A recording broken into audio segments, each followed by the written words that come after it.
Hi, I'm Nick Palmisano, and this is the Bad News Network.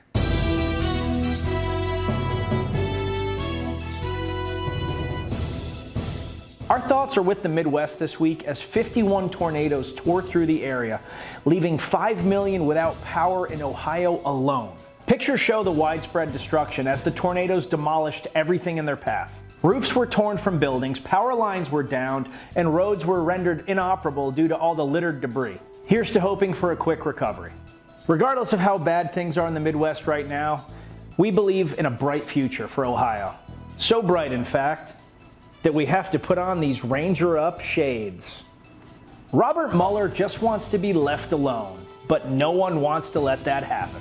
Mueller is returning to civilian life because he's looking for new challenges. But really what he means by that is he hates everyone. On Wednesday, Mueller made his last statement as a public figure. Mueller dropped two statements that have the news everywhere abuzz with excitement. The first bombshell that he dropped was that he was not allowed to charge the president even if he had found something charge-worthy. The second bombshell that he dropped was that if he felt the president could be cleared of obstruction of justice, he would have cleared him. However, he did not. Many people in Trump's circle are rushing to try to contort this statement into somehow saying that the president was actually cleared. The man is trying to be a gentleman but also not lie. This should be pretty obvious. Consider the following analogy. Hey, that looks like a duck. Hey, that walks like a duck. Nick, before you go any farther, department policy is that no waterfowl are to be named duck. Seriously? Yeah. Hey Nick, what would you call this? Well, I'm not allowed to call it a duck. You heard it here first. It's not a duck. It's not a duck.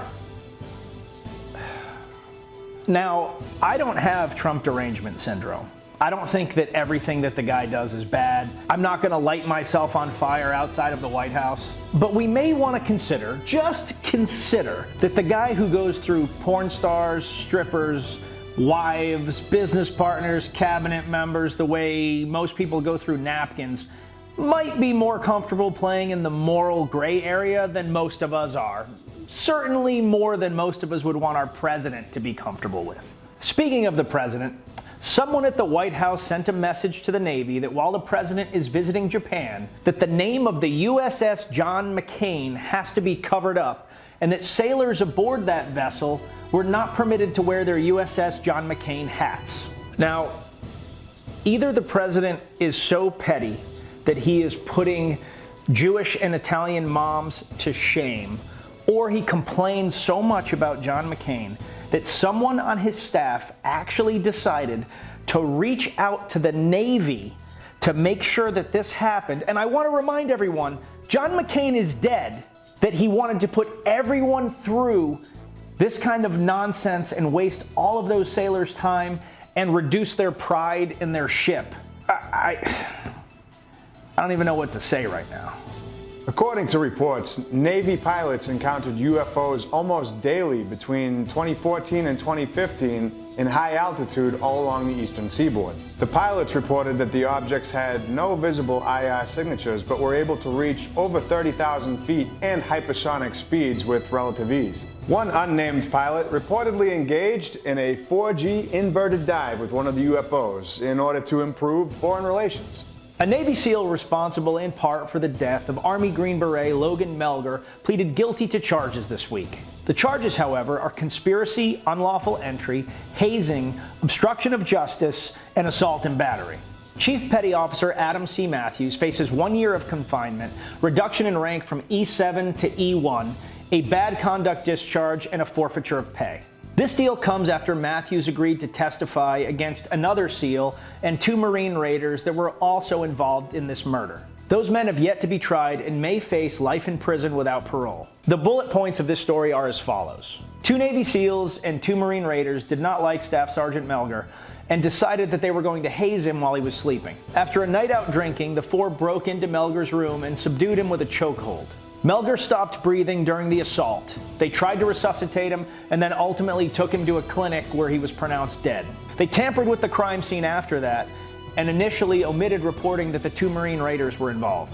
Now here we are with Matthews turning in his accomplices and waiting on the trial of the others. Now we don't have all the facts, but at a gut level, this story really stinks. Obviously, Matthew's testimony is critical in ensuring that these other guys go down, but 1 year confinement for murdering a Green Beret is outrageous. Mazel tov! A green anaconda at the New England Aquarium gave birth this week. That's great news. Now the terrifying news.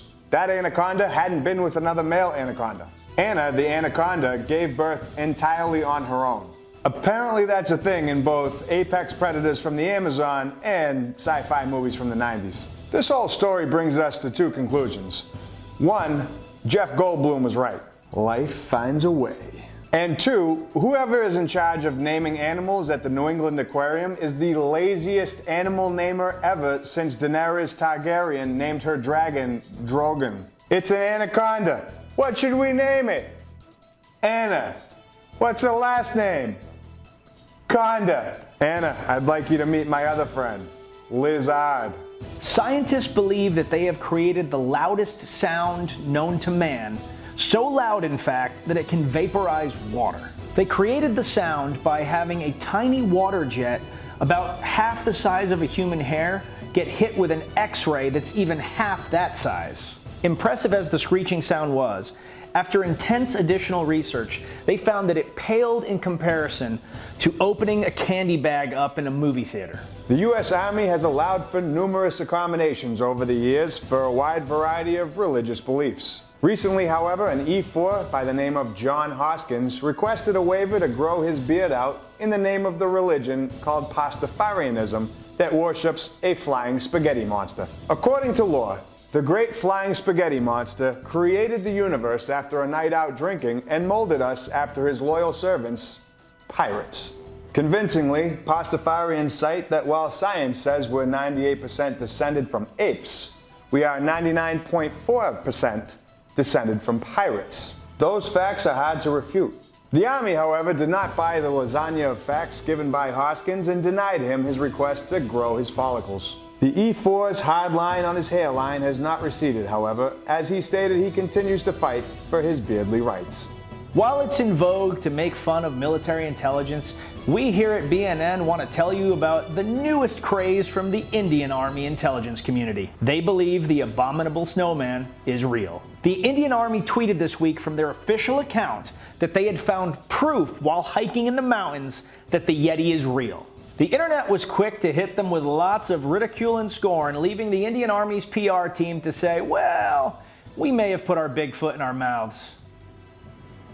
Calling all vegans and environmental zealots. Tired of not being able to be one with the earth on a molecular level? Always wanted to give back to the earth with every little bit of life force you have? Well, lament no more, my friends. Just go to Washington where you can now compost yourself. The state of Washington has begun a program called Recompose, which allows human beings to compost themselves upon their death. Now, I'm actually totally game for this if it's in any way cheaper for my family, but I still maintain that the ideal situation for me would be to be dressed up into a clown costume with complete makeup, then stuffed inside a naval cannon, fired into the ocean in an area where they've been chumming great white sharks for a long period of time, just so that I could know that my family and friends watched my mangled body kind of floating in space for a long period of time, and then hit the water and be ripped apart.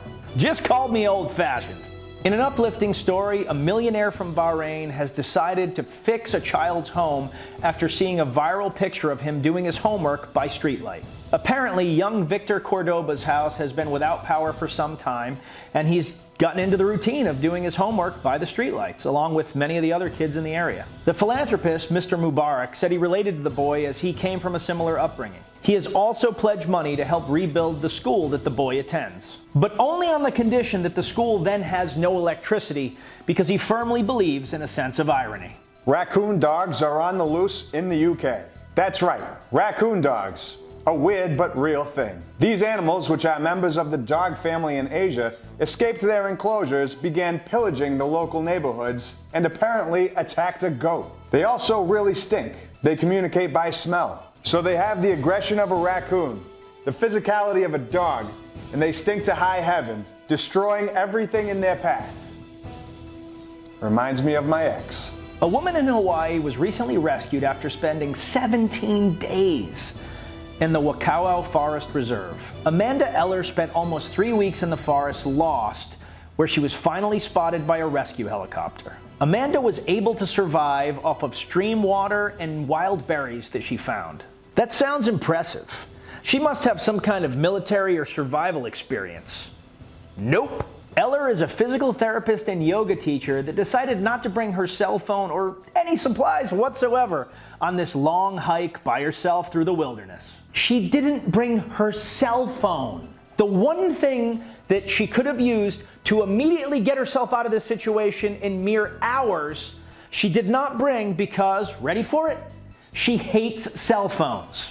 Amanda said that while on this hike, she decided to follow a voice on an unfamiliar path. Now, to be clear, this wasn't some kind of drug-induced ethereal voice that was like speaking to her from the clouds that, you know, we could dismiss because of craziness. This was a hippy-dippy spirit aura style voice where she had a real good feeling about a particular direction and just decided to follow it. Look, I'm glad she's safe, but hopefully next time the spirits tell her to bring her cell phone, maybe a compass, and a couple of Cliff Bars. But also, 3 weeks? The biggest island in Hawaii is only 92 miles long. So if she started all the way on one side of the longest point and just started walking at a 15-minute pace, she'd get all the way across the island in less than a day. Even if she was leisurely about it, a day and a half tops.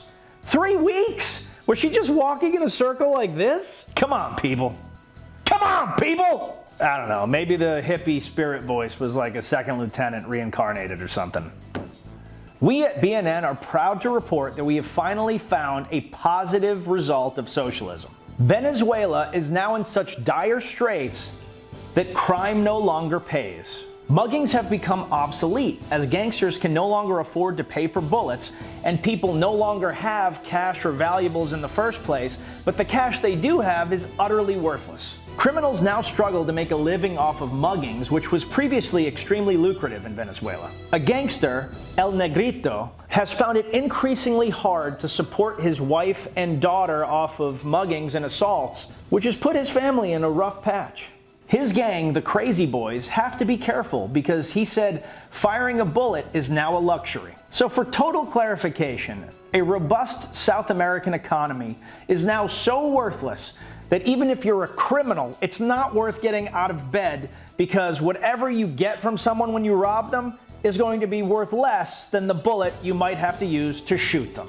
In tech news, laptop designers are gearing up to compete in the multi-screen folding laptop market. These laptops will have 1 or 2 additional screens to the standard one-screen laptop. They will also be able to fold in exciting new ways, way outside of the old in-half way of the laptops of the past. One researcher is excited for the release of his new multi-folding dodecahedron design where you wear it like a helmet for a 360-degree experience. This will be perfect for those extensive boardroom presentations. And finally, in Florida man news coming straight from my nightmares, a man was bitten by a snake that was hiding in his toilet. For those of you watching BNN on your toilet right now, please check the bowl. At around 4 a.m., the man went to use the bathroom. When he lifted the seat, a 4-foot python shot out and bit him. But the good news is the man was only bit on the arm. No innuendos. His actual arm. Get your minds out of the toilet, people. When I first saw this article, I imagined the worst. Snake on snake, snake violence. But luckily, the man came away with only minor injuries. No one is sure how the snake got into the toilet, whether it was a pet from the previous owner or somehow got into the plumbing system. The snake was taken to a veterinarian and treated for a scale infection. The man was treated directly in his apartment. We hope he makes the best out of a crappy situation. You know, when you think about it, this story just goes to show you that literally everything in Florida is crazy. And with that, I'm Nick Palmisano, and this is the Bad News Network. Our news is at least as bad as the news you're getting already, and man, I see incredibly well right now, and boy, do I feel protected.